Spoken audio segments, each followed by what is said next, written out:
வாழ்த்துகிறேன். ஆதியாகமம் 18:14 Is anything too hard for the Lord? கர்த்தரால் ஆகாத காரியம் உண்டோ? மத்தேயு 14ஆம் அதிகாரத்துல 14 21 முடிய வசனங்கள்ல ஒரு அற்புதமான சம்பவம்.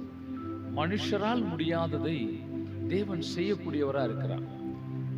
அற்புதங்களை செய்கிறவராக இருக்கிறார். நம்முடைய வாழ்க்கை சில காரியங்களிலே நாம் தடுமாறி கொண்டிருப்போம்.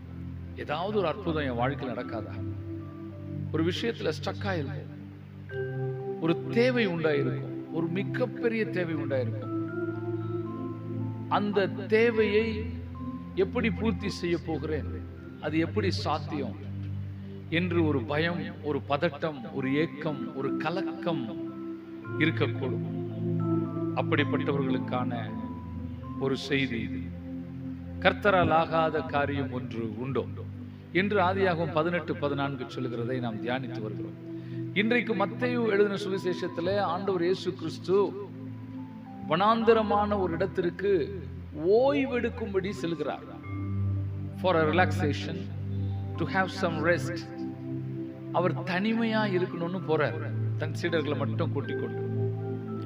இதை கேள்விப்பட்ட அந்த சுற்று வட்டாரத்தில் இருக்கிற பட்டணத்து மக்கள், கிராமத்து மக்கள், இயேசு இந்த இடத்துக்கு போகிறார் என்று அந்த செய்தி காட்டுத்தீ போல் பரவின போது ஜனங்கள் எல்லாரும் அலையலையாய் திரளாய் அவரை தேடி வருகிறார்கள். அவர்களை பார்த்த இயேசு மனம் உருகினார் என்று வேதம் சொல்லுகிறது. ஒரு ஓய்வெடுக்கிற போற இடத்துல இப்படி ஜனங்கள்லாம் வந்தா, ஒரு விஐபியோ ஒரு அதிகாரியோ, அவருடைய மனநிலைமை எப்படி இருக்கும்? என்னை ஏன் இப்படி தொந்தரவு செய்றீங்க? இங்கெல்லாம் பார்க்க முடியாது, ஆபீஸ்க்கு வாங்க, அங்க வாங்க, இங்க வாங்க, குறை தீர்க்கும் நாளில் நான் அங்க இருப்பேன், அங்க வாங்க, இப்படிதானே சொல்லுவாங்க. ஓய்வெடுக்க போன இடத்துல அவர் போகிற இடத்தை அறிந்து கொண்ட ஜனங்கள் ஒருவர் அல்ல, இருவர் அல்ல, 10 பேர் அல்ல, 100 பேர் அல்ல, ஆயிரக்கணக்கான மக்கள் திரளாய் புறப்பட்டு போகிறார்கள். அவர்களுக்கு ஒரு அற்புதம் தேவையா இருக்கிறது. அவர்களுக்கு ஒரு ஆறுதல் தேவையா இருக்கிறது. அவர்களுக்கு சில காரியங்கள் தேவையா இருக்கிறது. அதனால அவர் எங்க இருக்கிறாரோ அங்கே அவரை தேடி போகிறார்கள். பிரியமானவர்களே, நீங்களும் கூட அநேக தேவைகள், பெரிய தேவையில இருக்கலாம்.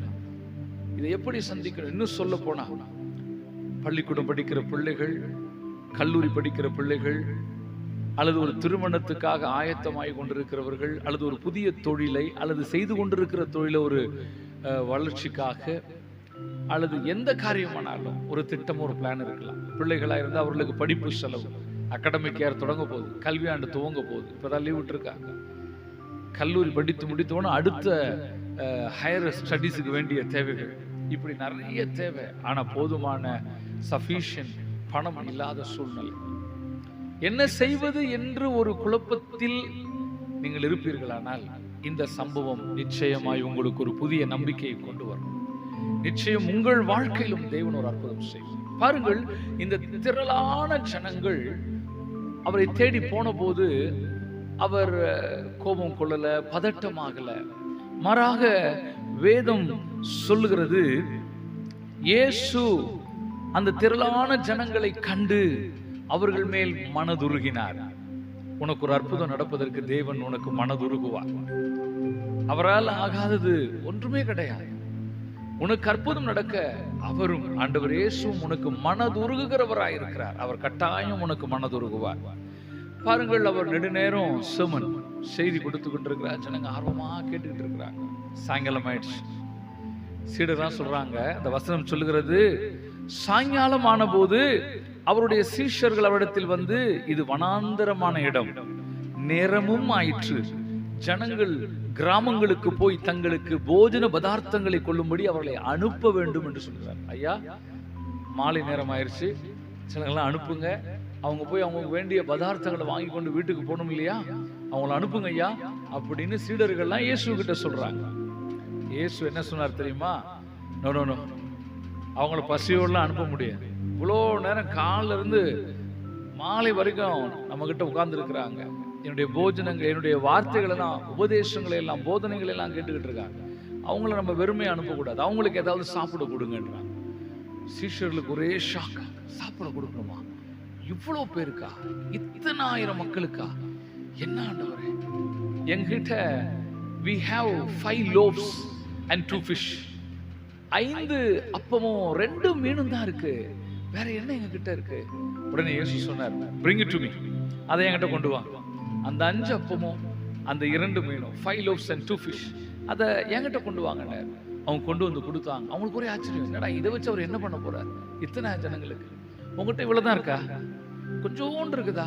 ஆனா தேவை மலை மாதிரி இருக்கா? இருக்கிறது சில ஆயிரம், ஆனா தேவை லட்சமா இருக்கா? பயப்பட வேண்டாம். அற்புதங்களை செய்கிறவர் கர்த்தர். இது மாய மந்திரம் அல்ல, அதிசயமான காரியங்களை செய்கிறார் தேவன். அவரால் கூடாத காரியம் ஒன்றும் இல்லை. அந்த அப்பத்தையும் அந்த லோஃப்ஸையும் அந்த ஃபிஷ்ஷையும் எடுத்து வானத்தை அண்ணார்ந்து பார்த்து அதை பிளஸ் பண்ணி பிரேயர் பண்ணி எடுத்து போய் கொடுங்கன்ற. இருக்கிறது எவ்வளவு? 5 + 2, 5 லோஃப் பிரெட்டும் 2 ஃபிஷ்ஷும் தான் இருக்கு.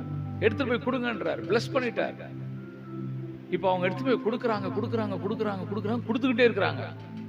மல்டிபிள் ஆயிட்டே இருக்கு, பெருகிக் கொண்டே இருக்கிறது.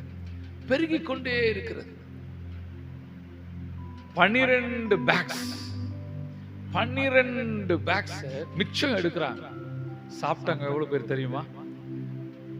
மென், ஆண்கள் மட்டும், அடல்ட் ஆண்கள் மட்டும் 5000 பேர். நம்ப முடிகிறதா?